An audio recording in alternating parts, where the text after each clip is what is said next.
Welcome to my live. Here, hold on, let me. Okay, I think this is better here. How's it going? Anyway, I'm trying to figure out what the best way to do this is. Okay, I think this is okay. Let me move this up a little bit this way. Okay. All right. So we're live from my basement. And I wanted to talk a little bit about my experiences at the Natural Foods Expo. And this is like the sixth year I've done this. Okay, if you don't know what it is, it's basically what they call the Super Bowl of consumer packaged goods. It's where brands go to launch their products. It's where brands go to launch their brands. Basically, some of the brands are very small brands that are like bootstrapped, like people just starting their business. They've always wanted to work in food. And then there's large brands, Beyond Meat was there. Even and then throughout the years, a lot of plant-based products have launched at Expo West. It's been going on for like 40 years. I think this is the 45th year actually. And in the last few years, it's been almost maybe 85 to 90% vegan. This year, it was like maybe 40% vegan. And, maybe it has to do with the way the times are or the, "Hey, what's up? What's up? What's going on?" Maybe it has something to do with the way the culture has kind of moved in a different direction. Might be a reflection of the economy, and, people are moving more towards what they were comfortable with. Definitely some of the larger vegan brands like Impossible and Beyond have crashed out a bit. But it's just kind of strange to see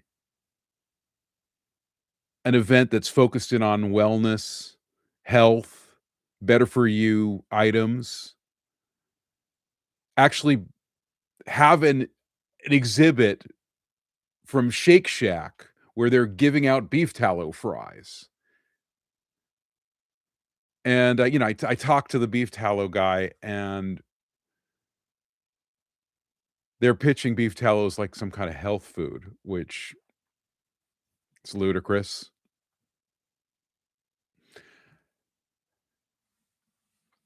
But there was also some, like, amazing things at the food show. I feel that when things are rough, especially for people that are, focused in on, animal rights, sensible eating, thoughtful eating, the environment, the real ones stick around, even though it's getting harder and harder for smaller brands to exhibit at this event because it just is it's these astronomical prices. It's over like $10,000 to have like a regular booth at these events.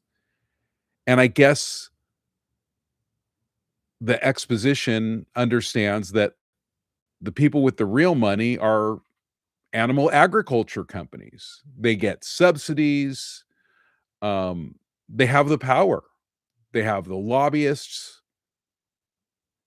And if they're really going to be a super successful venture, perhaps that's the decision they made to bring in people that were, doing all I mean, offering all sorts of elements of animal, milk, dairy, eggs. I saw like potato chips made from eggs. I saw potato chips made from chicken breast. I saw ancestral beef jerky. It used to be where you go through the event. I mean, the last few years, you go and there'd be like 20 booths. Maybe one booth would have something meat related or animal products. They're putting animal products inside coffee, collagen beverages, what they call functional beverages. Beef tallow is the new scam.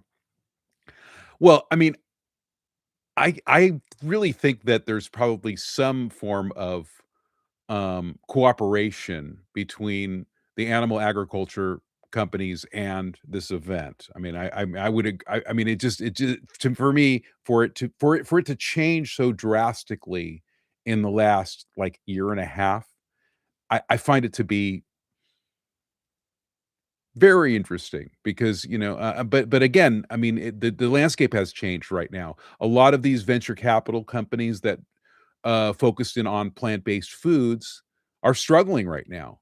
In fact, recently, the CEO of Impossible has stepped down, and now their company is in turmoil. There's a company called Tyndall that used to have a huge exhibit that sold a lot of plant-based foods to food service, and Tyndall decided to leave North America. So, obviously, the Natural Foods Expo, when a big vendor like Tyndall decides to get up and leave, they have to fill up the space with other things, other people. A lot of times too, like, I mean, I have relationships with some smaller vegan brands, and, I remember sitting and listening to them talk about, like, can we afford to actually exhibit next year? Because they just keep on raising the price of having an exhibit at this event. And also too, there are less and less buyers. There's also less and less buyers prioritize putting plant-based items on their shelves. They're looking for more high profit items. So we're just in a place that's, pretty, interesting. I mean, I do feel that it's a phase because beef tallow is not healthy for you, um, and it's sort of politicizing health with just, like, bro science. And I'm gonna drink a beverage here, it's called bubbly lime with other natural flavors, something I got at the Natural Foods Expo. Okay, let's talk about the great things that happened at the Natural Foods Show. Okay, first of all, I mean, I don't know if you know what I do online, and I'm starting to build a following here on YouTube. Hopefully, it'll get larger like it is on my other platforms. Just tuned in. Frying stuff in beef tallow is crazy. Yes, it is. Not only that, frying stuff in beef tallow for a health exhibit or a better for you convention. There was beef tallow. They were giving out beef tallow fries. They had beef tallow potato chips. They were just frying things in beef tallow, and you talk to them. I mean, I interviewed the beef tallow guy, and it was interesting. It's actually up here on YouTube if you want to see it. I just felt like it'd be interesting to get his point of view and just see what we're dealing with. Um, it's basically, pseudoscience and what you basically, what you get when you just watch a few, you know, science bros on Instagram, and I really feel like the whole concept of beef tallow anyway is what can we do to offend the left coast? That's the whatever. That's their goal, which I mean, dude, can you just offend us with common sense? Like, just not, like, total bizarro land?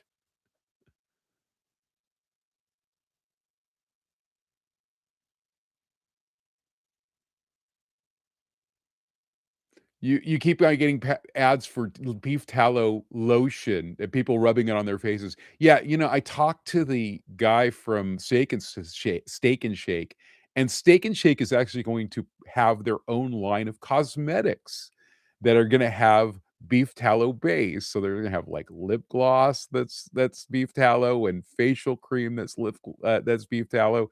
So, dude, I mean, it's just never ending, and I mean, I feel that also there's a focus in on animal parts that are already not utilized through the agriculture system. So they're talking about like ancestral, organ meat. So what they do is they freeze dry organ meat and they grind it down, and it becomes a seasoning powder that you sprinkle on, like giving value to stuff that they wouldn't normally like feed people, just like the leftover stuff. They call it like nose to tail, which is their, I don't know, that's their argument for sustainability. Uh, but I mean, animal agriculture company is, it's not a sustainable business. Anyway, let's see what humanity is truly sinister to its core. Maybe, yeah. I mean, I don't know. I don't know what it is. I mean, I feel that we are in a place right now where there's just not a lot of common sense, and everything's politicized, and that's the way things are. I mean, I am doing my best to show it because I think I'm the only one who's showing it. There's a few people that are talking about it, but I'm the only one really online talking about this. Everybody else is just like has like tunnel vision, like, oh, look, there's a new vegan chocolate. Oh, there's a great vegan, whatever. I'm like, it's the end of the world. I don't know if you've seen any of my shorts or you watch my shorts, but I'm like raving on and on about like how things have changed and how things are just like, and how I'm crashing out. I mean, also, we had this movement where there were all these like brands that were like emerging, like in the late 2000s. We had a brand called Field Roast that was just emerging. We had Follow Your Heart. We had these large like brands that they were going from like mini small boutique brands to more mainstream brands because people were eating more sensibly, people were eating more plant-based, people were lactose intolerant, people were moving in that direction. And then what happened was some of these large corporations took them over. What happened was companies that were focused in on animal rights and were focused in on sustainability, and they were purchased by animal agriculture corporations. Follow Your Heart was purchased by a company called Dannon, which owns all this different like dairy. It's a European company, and they purchased a lot of dairy companies. I mean, non-dairy companies like Harmless Harvest and Silk and a bunch of other companies. And now what Dannon's doing is they're consolidating and they're eliminating different SKUs, and so there's less and less choices so they basically dominating the vegan dairy market and then taking our choices away from us. And then Field Roast was purchased by a company called Maple Leaf Foods, which is the largest meat packer in Canada. And they also own Light Life. And so I'm and I remember talking to these people that were running Field Roast and Light Life, and they're like, no, our these companies have autonomy. We're not going to be connected with the meat industry. We're going to do our own thing, and we're going to have all this reach now, and more products are going to go into people's shelves and into more supermarkets. But what's happening is there's a withdrawal of all these products. And then I saw at Expo West they had a booth that had Light Life, Field Roast, and a new sustainable beef company called Greenfield. They're all together, grouped together as like our sustainability umbrella companies. And they were sampling the new Field Roast and Dewey sausage, which I wasn't crazy about. They were also sampling like a tempeh chickpea thing, which might be good, but I didn't think the sample was cooked properly. And right next to that, they were sampling real beef pepperoni, real like uncured pepperoni made from their Greenfield brand, so it was just like, dude, these corporations do not care. It's just another you know, brand to make money, they're, they're just, like, almost window dressing for, presenting animal agriculture stuff, and I remember I just know when the brands when they were proud and 100% vegan, I remember that, and now it's, a different world right now. Let's see what you guys are saying here. The traditional word for unused organ bits is offal. Plan B was always making our own food in our own homes. Best wishes from a fan in rural Vermont. That's cool. Yeah, I have some friends that have a company in Vermont called Little Lad, and believe they're part of the Seventh Day Adventist group. They're really, really nice people, and, I've been enjoying, trying their popcorn, and I'm gonna do a little post about I think I'm gonna they have, like, a, maple butter popcorn, and I guess when you go to a Vermont bar, there's always Little Lad popcorn, like, it's like a Vermont staple. They're very proud Vermont people, anyway, and they're awesome people, so, I always have a lot of fun when I see them, and, let's see. "Hey, man, love your channel, thank you. I've been watching your shorts for months. Cool. You do live streams too?" Yes, yes, I'm doing a live stream. This might be a little bit of a simulcast too. I might post this as my, podcast because I feel like I'm saying some things. I'll probably edit it a little bit. I'm doing a lot of things. I'm actually recording this. We're going live stream. We're also recording the sound. It's amazing. So many things are happening right now. You have to be able to multitask when you're a single person who runs your brand, the VHP brand. I'm gonna drink my drink. So this is bubbly seltzer water, and it's green to match my green screen. It's not Little Lab, it's Little Lamb, and I think that the reason no, oh, excuse me, Little Lamb. I always like it's Little Lad, like, Jesus. They're like Seventh Day Adventists, so I guess the little lad is Jesus. I think that's it. No, that I'm pretty agnostic here, but I really like those people. I feel like it's really interesting how, the vegan community is all well, or the plant-based community, there's so many different factions. There are people that are vegan for the environment. There's people that are, have eaten plant-based all their lives because, they are part of, Seventh-day Adventist group. There's people that are Buddhist, people that are hardcore animal rights activists. Supreme Master, I don't know. There's all sorts of interesting people that the patchwork that makes up the vegan community. And you know what I think too? This is actually a controversial opinion. A lot of people say, "Oh, the vegan community is so small." I don't think it's as small as we think it is. I think there's just a lot of people that eat plant-based and vegan that just don't talk about it.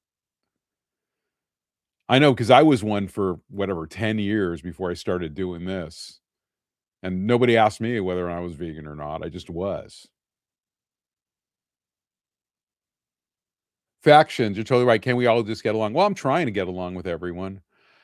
I feel like, I love and respect everyone that's doing things for the right reasons, for within their own s belief system. Everybody has their own opinion. I don't know. I feel like even, like, when it comes to people that are whatever, right-wing, I don't mean let's just say, like, your parents, I don't know, maybe if your parents are, voted right wing, don't you want them to be healthy? You don't want them to eat beef tallow, you want them to have a healthy diet, you want them to live. Come on, man. No matter how misguided people are, you want people to thrive and be healthy and do healthy things, So I just feel like, I'm doing my best to try to present a sensible front.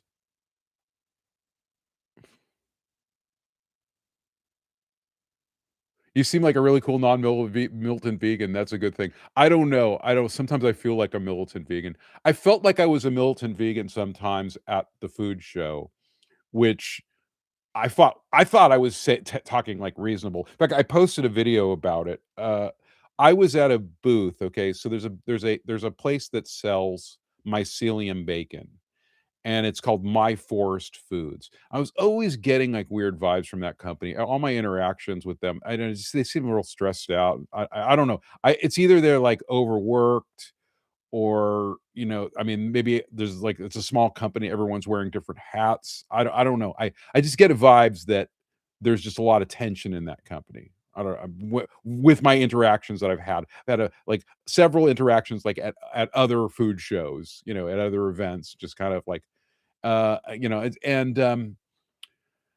they're not a vegan company because they were serving their vegan bacon with cheese, but they weren't telling anybody. So they had, like I was looking over and there was this guy making a sandwich, and it was like he was putting Swiss cheese on the sandwich, and I know, I'm on the front line. If I knew there was a really realistic vegan Swiss cheese, I'd be, "Hey, man, hey, are you using, the blah, blah, blah Swiss cheese?" I knew it wasn't vegan cheese because, like, we don't have a good vegan Swiss cheese. So I said to the guy making it, I mean, it's a small booth. I'm like, "Hey, man, is that, like, real cheese?" He's like, "Yeah, yeah, it tastes better that way." And I'm like, "Okay, okay, well, maybe you should have a sign up that says that you're offering dairy with your samples." And then they had, like a pulled pork, and so I reached for the pulled pork, which was, like, in the tortilla, so I figured, "Oh, I'll taste their new pulled vegan pulled pork that they're selling." I reach for it, I'm about to eat, and I'm like, "Oh, that has cheese in it too. It's like a quesadilla." So I'm like, "You guys need to have a sign because, I mean, you have um, vegan bacon, and, like, you have a vegan audience that buys your products, and you need to put a sign up saying that you have dairy cheese here." And the guy's like, "Look, man, you shouldn't assume anything." I'm like, and then I said, "Dude, I don't have to promote your product." And, like, I walked away. There was a little bit more to the conversation, but it was basically that in a nutshell where I was like, I'm just for the lactose intolerant people? I don't know. They're selling a vegan bacon. Put some and if you have a thing that has vegan cheese, just you put vegan cheese or don't even use a vegan cheese. I don't know. I mean, I think there's an argument like, okay, well, we'll put dairy cheese so it'll taste really good and the whatever. I mean, but at least put a sign so we know, because we assume that the product is clean, because it's a vegan brand. I mean, it's obviously it's not a vegan brand, and they don't have a vegan, whatever overriding, mission. Their mission is let's make money. I guess that's their mission. And I mean, they're not getting any money from me. I just, dude,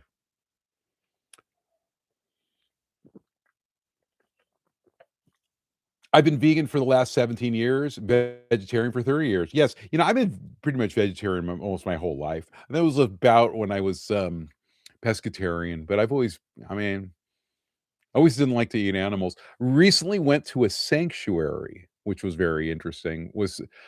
I had kind of an experience at a sanctuary many years ago where it was just very difficult, watching animals in distress. And there was a lot of politics behind the scenes at that sanctuary, but I volunteered for at a sanctuary for a couple of years, and I hadn't been back to one, but this one was amazing. It's called Love Always Sanctuary, and the animals were in good shape, and people were super friendly, and it was a beautiful environment. It's here in the Southland, so definitely recommend you guys visiting it if you're ever in LA because it's just a great spot. But anyway, yeah, but recently got over my phobia of going to a sanctuary.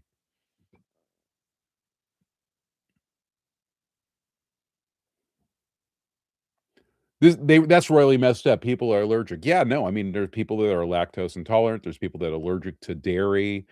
Um, And I feel also too, there's an element to a lot of these brands that are startups where they don't understand the vegan audience.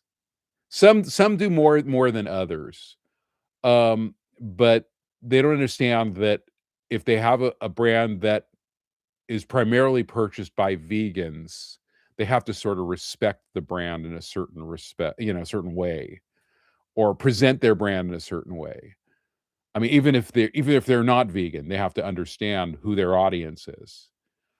I mean, we see this too with a company like Daring. It seems like they're rebranding now. They actually went through new ownership, but there was a company, Daring Chicken, and they had a lot of issues, recently. They had a lot of, venture capital money. They launched, and a lot of people liked it. A lot of vegans tried their product, enjoyed it, and then they made a change where they added some products that actually had dairy cheese in them.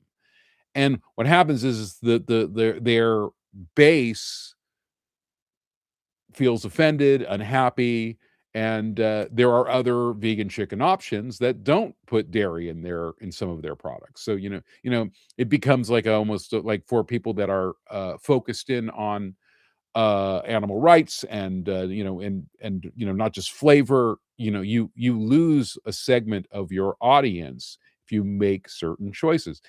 I just feel that from my experience, you tend to, when you add animal products to some of your line, you the group of that you alienate, you might win a few people, but the group that you alienate will be larger than whoever you win back. So, I mean, I don't know. I don't know, maybe these large vegan brands, they just, you know, they can't grow that fast. They weren't supposed to grow as fast. They weren't supposed to hire Kim Kardashian to promote their brand. It's just, the demand wasn't there, and that's just the part of the equation.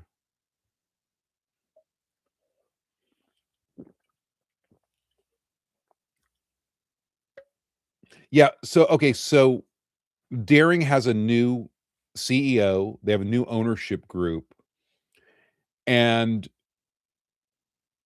the marketing director's vegan. I know them, okay? So it looks like they're gonna go towards a vegan direction and eliminate the other products that have cheese in them. So it looks like they're gonna be moving towards a more sustainable, smarter way to promote their products. We'll see. We'll see how it goes. Again, I don't know yet, but I got that vibe when I was talking to them, and also they reached out to me. I mean, I'm sure they reached out to a lot of people. I mean, people reach out to me because I have a lot of followers. Um, but I could tell that they want to focus their, reestablish their brand with vegans. And there's more competition now. I mean, I don't know. I mean, I would love to try the, Just Chicken and the Daring Chicken head to head and see which I like better. I was really impressed with the new, Just Chicken. I'm not crazy about the ownership or I'm not crazy about the Just Egg, Just Chicken, whatever. I'm not crazy about that company per se, but dude, the product that I tried at Expo West was, like, really good, and everyone's giving me good feedback where they really liked it. But the other situation is, like, I tried that product, like, 3 months ago, and it wasn't that good. So it was okay, it was good, I mean, it wasn't great, and then I tried it at Expo West last week, and it was amazing, it was, like, incredible. And so, I'm gonna have to buy it, try it, and see what happens. Do you ever road trip down to, Portland? I traveled to Portland about a year and a half ago, and I tried a bunch of restaurants there, and there were some good places. I tried, what did I try? I went to the Jade Rabbit. It was okay. I really liked, Aubin Chocolat. What else did I try? Went to a bunch of different places. There was a few places I missed, but I actually have a video playlist, like, if you go on TikTok, of my Portland shenanigans. Also some, Seattle stuff too. But, it was interesting. It was an interesting experience. I feel like the, food's better in LA because there's just more choices. But some good world-class, excellent food in Portland. Please don't be offended. I probably didn't go, you know what? I didn't go to enough places. Thank you for your quirky personality and great videos. I like watching them all the time. Thank you. Why can't these products be half the price? The problem is the economy. People could care less about eating plant-based when you have to pay 2 times unless you have ethics in mind. It's true. I mean, a lot of these packaged items are really expensive. That's why I focus my channel on not just the packaged items or, going out. I focus on like, oh, I found a cheap protein. I found an inexpensive way to make certain products. I mean, I feel like in order to be a long-term vegan and have a proper path is you have to make your own food.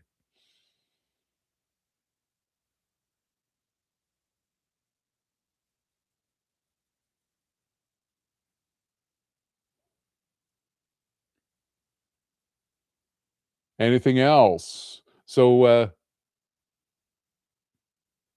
you can't really go enough to enough places in Portland. There's so many popping and closing all the time. Definitely long-standing Sparts. There's attrition for sure. Yeah, no, that happens here in LA too, where like also I feel that um, because it's so expensive for rent and products and labor, it's very difficult for restaurants to remain consistent and always offer a consistent experience. I've noticed that, like, places that I really love, sometimes it might be hit or miss sometimes.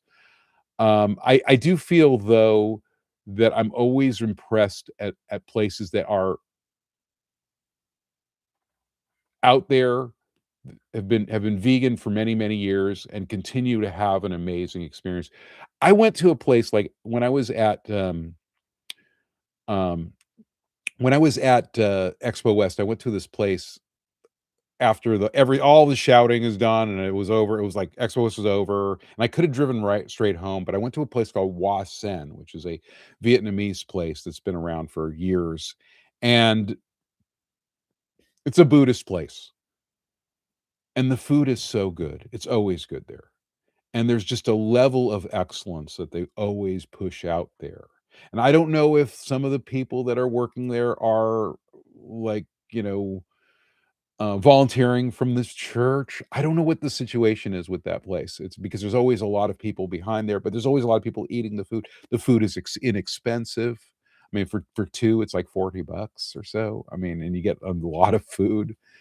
But I'm always impressed when a place can maintain its quality, consistency, excellence. There's a really great place by me. I did a video about it. Called Gokoku ramen, which is like it takes a force of nature. It takes people that really, really care about what they're doing to always maintain that quality. And and then that's why like you go to like, I don't know, a restaurant like Plant Power or some of these chains where they might be mission driven or sort of mission driven or whatever, but they're basically people that are just hired to make the food. And some of them do better than others, but it's not the passion of like, I own this restaurant or I believe in the excellence of what I'm doing, or that full force that makes the food quality and the experience exemplary. Those are the things that are um sorely lacking in that chain experience or chain environment, even when it was a vegan chain per se. I mean, I also too, you hear stuff too, like I don't know, there's a place called the Beehive, and they were trying to be like the Starbucks of a vegan, and they're having labor issues, and there's a lot of stuff online about perhaps some of the employees not being treated properly. So, I don't know. Anything else? Have you tried Gusta products? No. Doomies, Nex Mex are your favorite in Los Angeles. Yeah, that's, not my vibe.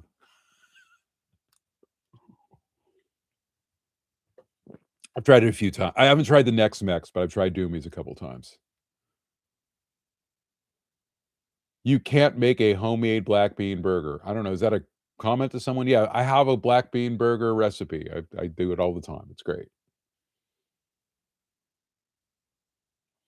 I kinda like the concept of Doomies. They're like, what is it like? It's like, vegan doomsday preppers, I'm into that kinda thing. I just, uh, I've not had a good meal there. Arias Thai on Beverly's dynamite and out of business. It does not exist anymore. Sorry. But I believe there's Ara's place in Seattle, which is in the U district. I think the mom or the parents own that or someone. But the LA Ara's place is closed now. But down the street, there's a place called Vegan Glory, which is pretty amazing. That's been there for over 20 years. So sorry to burst your bubble about that restaurant being out of business. Anything else before I go? I think I've done enough, right? Okay, I've done enough. Any questions, any comments, concerns, complaints? Anything else? My mini pie maker is adorable. Yes, thank you. I like your name, Vegan Succubus.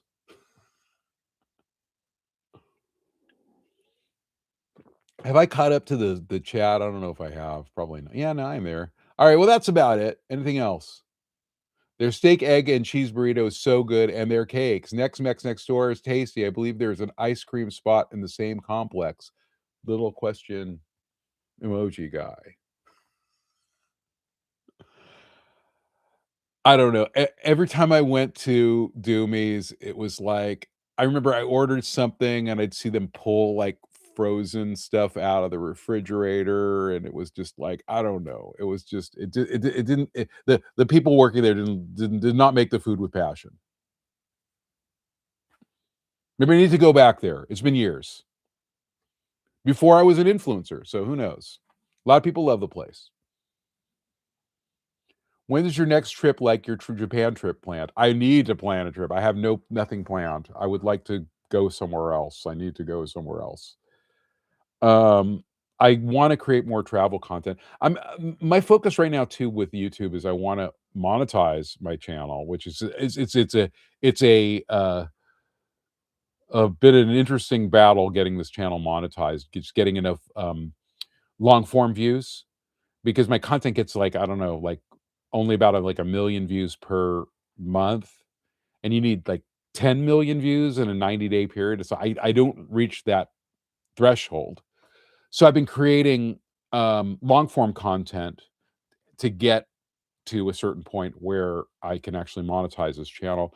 Once I have monetized, I want to see if I can focus in on some quality long form content that that's meaningful, that I can really put a lot of energy behind, and will so that's my next step. But right now, it's just like I'm like I don't know five.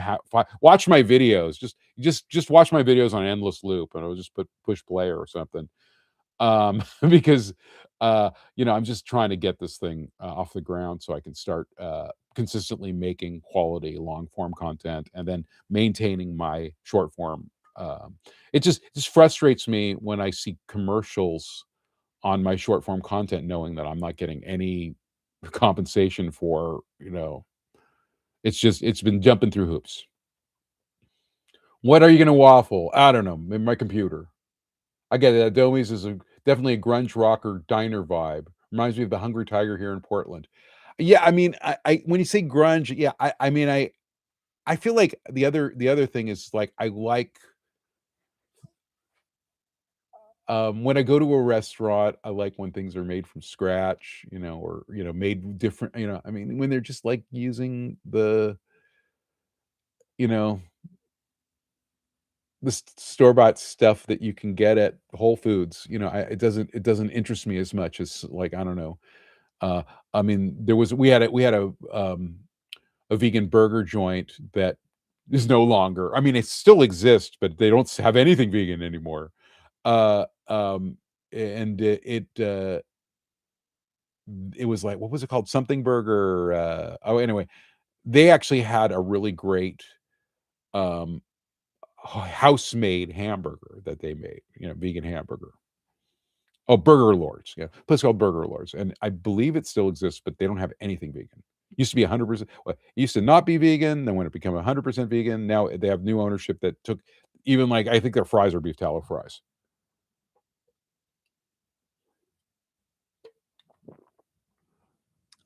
Well, I also feel that you just have to, I mean, a lot of, I was noticing too, like the really good burger joints, like, let's say, like, I don't know, a place like Monty's. I feel like Monty's, the quality of Monty's is really good. What they do is they source certain things, like they have a really good brioche bun that you can't get in stores. Um, and they treat their burger a little differently than your normal. I think they use Impossible, but it's just, everything is just, there's a little, like, little frequencies that they do to their there's a level of excellence and things like that that they do that's just sets it apart from a lot of the other spots. I don't know. Still, it's Monty's though. It's like, I mean, it's still, a vegan burger, but again, you can't get that brioche bun in the stores, so you have to get it at Monty's.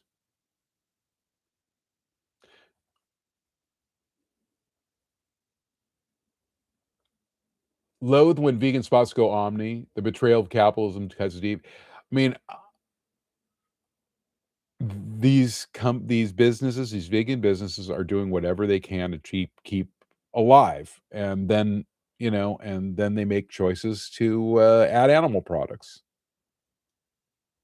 I mean, then we get this argument too, where it's like, okay, would we rather them just go out of business or maintain a level of, solid vegan options that are accessible and enjoyed by many people? I don't know, there's no answer to it other than you have to make your own choices within your own belief system and decide for yourself. And, I mean, I don't know, I mean, I feel like I've gotten to a point where I have, friendships with a lot of, vegan vendors and, people that have businesses. And so, I'm always looking out for them and trying to promote their products. And, I mean, I feel like there's, we're at a place where every week I try to promote small pop-ups, small businesses. I feel like it's an emergency situation. So, I'm putting a lot of time in to locally promote businesses and pop-ups and events. It's just, I just feel like it's an emergency situation. Could you do a long form cooking recipes? Yeah, I'll try. I wanna do more. I just, again, it's all about how much time I have. I shouldn't be doing this right now. I should be editing right now. In fact, speaking of promoting, if you guys are anywhere in LA or near Orange County, tomorrow there's an amazing, pop-up at this place called Everywhere Brewery, and an incredible chef, her name is Violetta. I had the most amazing food last week. It blew my mind. I'm gonna do a video. I mean, in fact, that's the when I get off here, I'll edit about it, but, she made this chili relleno that just, like, knocked my socks off. There was also another pop-up called My Favorite Place. The food was incredible there. It was, like Taiwanese street food. But it's a place that's near the Big A, and it's a great place. It's a really fun neighborhood brewery, and um, on Tuesday nights, they have this incredible lineup, connected, Shane's Tamales, which is, incredible. He has a brick and mortar too that's in Garden Grove, and then, Violetta, and then sometimes other, vegan creators. But dude, like, forget Crossroads or, whatever, 11 Madison Park. This is some of the highest level vegan food that I've ever had. It'll be the next video I post. So just keep if you watch my shorts. I don't know if you watch my shorts or not. Is streaming your full-time job? No, it's not. Are you into raw vegan food at all? Sometimes. I mean, I'll try it. I've tried it. I've had my bouts of it. I can make it. I don't know. I sometimes kale makes me gag.